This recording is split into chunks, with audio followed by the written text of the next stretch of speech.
삼국지에서 가장 오나라스러운 장수가 있으니 바로 서성입니다.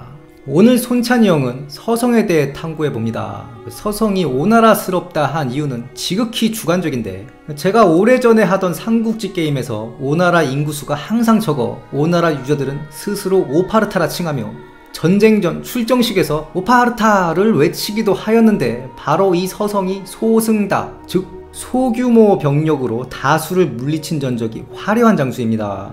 그리고 이 서성을 요청하며 댓글창에 계속 서성대는 시청자가 있었으니 서성을 좋아한다는 건 오나라 빠돌이가 확실하므로 안 해줄 수가 없겠죠. 서성의 자는 문양이며 낭야군 거연 출신입니다. 북방의 전란을 피해 오군으로 옮겼다. 오군에 있던 서성은 소노가 강동을 접수하자 소노에 임관하고 별부사마가 되어 시드병사 500을 받습니다.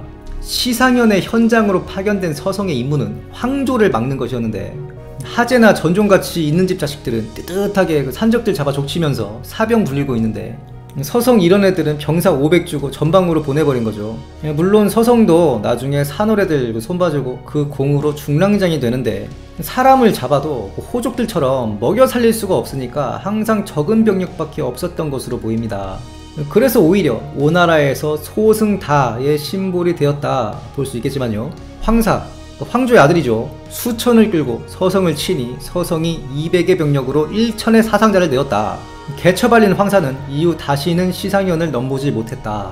이 공으로 교의 및 현령이 되고 전술의 뜻이 산적을 토벌하여 중랑장이 됩니다. 서성은 그 용맹함과 동시에 그 장수들과의 트러블도 있었죠. 그 두 가지 일화가 전해집니다. 서성이 현령을 하고 있을 때 그 장음 둔영의 관리가 불법을 행하여 체포하여 죽이겠다고 송건한테 표를 올립니다. 그런데 송건이 부러워하죠. 장음이가 지금 전장에 나가 있는데 돌아오면 알아서 하라 해라. 이게 위와 오의 차이점이면서도 조조와 송건의 차이점이기도 한데, 조조는 조홍의 부하를 처형한 그 만총을 칭찬하죠. 반면에 송건은 이궁지쟁 전까지는 부하를 건드리는데 상당히 조심스러워 하거든요. 군법이나 형법이 느슨할 수밖에 없는 오나라의 시대적 상황이 있기 때문입니다. 암튼 이 일로 서성은 역으로 장음에게 해코지를 당할까봐 장음을 두려워하게 됩니다.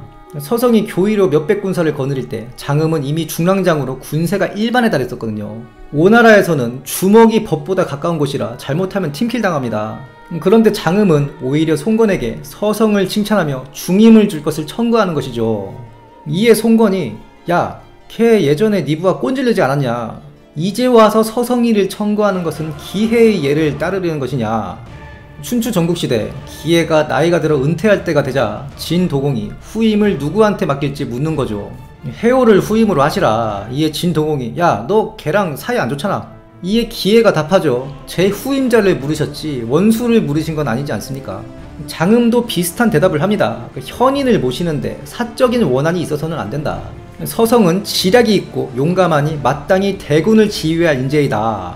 나라를 위한다면 어찌 개인적인 원한으로 이러한 인재를 매장할 수 있겠느냐. 이에 송건도 장음을 장하다 여기고 서성도 장음에게 감복하였다. 그리고 주태의 일화에서 주태가 유수도 갈 때 밑에 서성과 주연이 들어갔는데, 주태의 출신 성분이 거렁뱅이 떨거지라서 업신여기고 굴복을 하는 거죠. 이에 송건이 연회에서 주태의 옷을 벗겨 상처들을 가리키며 어찌 생긴 상처인지 하나하나 물으니 주태가 무용담을 늘어놓고 이후 서성과 주연은 복종하였다. 그러니까 오나라가 용법, 즉 명확한 법의 쓰임으로 돌아가는 나라가 아닙니다. 조조가 유수에 출진했을 때 폭풍을 만나서 배가 좌초되었는데 이 돌발 상황에 모두가 당황하고 있는 거죠. 오직 서성만이 소규모 병사를 끌고 배를 버리고 상륙하여 개돌쳤다. 이에 적들이 와야 되니 송건이 서성을 크게 치하하였다. 이런 비슷한 활약이 있는데 바로 장묘의 마지막 전투, 동구전투죠. 오나라 총대장은 여범, 그리고 위나라 총대장은 조휴. 이때도 풍랑 때문에 오나라 수군이 와야 됩니다. 하필 위나라 진영으로 떠내려가죠. 이에 물에 빠져 죽은 자가 수천이었다. 이 전투는 사실상 하제가 지각을 해서 태풍의 영향을 받지 않은 하제의 온전한 병력으로 막은 전투거든요. 작전에 지각하면 보통 군법에 의해 목이 베일 수도 있는데 오나라는 그렇지 않죠. 거기다가 이런 상황이 기사회생이 된 것이니 상당히 코미디 같은 상황이라 할 수 있습니다. 그런데 여기에는 서성의 숨은 공이 있습니다. 그 태풍으로 수군이 와야 된 그때 소규모 병력으로 조유의 대군에 맞개도를 쳐버립니다.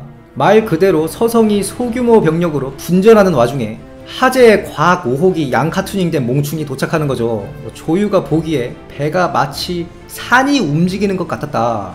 이에 조유가 쫄아서 퇴각을 하였다. 이 동구 전투는 제가 몇 번 얘기한 것 같은데, 전투 후에 위와 우에서 서로 지들이 이겼다고 오나라의 여번과 위나라의 조유가 동시에 양주자사로 봉해집니다. 요충지를 방어했다는 점에서는 오나라 승리, 인명피해를 냈다는 점에서는 위나라 승리죠. 삼국지에서 가장 웃긴 전쟁입니다. 그 다음으로 웃긴 전쟁이 또 서성이 연루되어 있어요. 바로 위성계인데요. 반면에 조비의 군제 없음을 입증하는 일화입니다. 조비가 친히 남정을 하는데 서성이 계책을 냅니다. 건업 외곽에 가짜 성벽을 쭉 두르고 배를 띄우자, 즉 허장성세를 부리자. 송권을 포함한 많은 장수들이 야 그거 되겠냐, 조비가 바보도 아니고. 그런데 조비가 이걸 보고 진짜 쫄아서 퇴각을 해버립니다.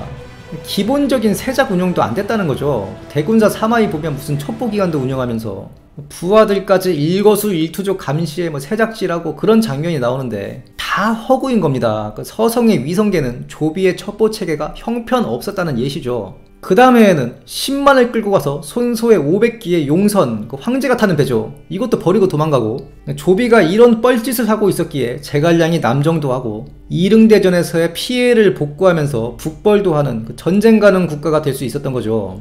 암튼 서성은 동고에서의 공으로 안동장군의 군직 및 무호 후의 자기를 받습니다. 서성의 전투 스타일이 항상 적은 병력으로 심지어 허장성세로 대군을 손봐버리니 요청하신 시청자분도 이런 점 때문에 좋아하는 게 아닐까 생각하며 우리 시청자분들께 오파르타 인문을 전도하는 바입니다.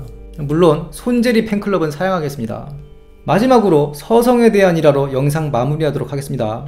이릉대전 직후 촉과 사이가 험악해지니 오는 위에 번국을 자처하며 동맹을 요청하는데, 이때 위에서 송권을 오왕에 봉합니다. 위에서 온 사신이 형정인데 송권이 마중을 나왔는데도 수레에서 내리지 않는 거죠. 이에 장소가 오나라가 위나라보다 작아도 칼이 부족한 건 아닌데 칼 맞고 싶냐 하니 형정이 놀라서 수레에서 내리고 주변을 둘러보는데, 서성이 주먹을 부르르 떨고 눈물을 흘리면서 우리가 위와 촉을 멸하지 못했기에 우리 송건이가 이런 치욕을 당하는 것이다.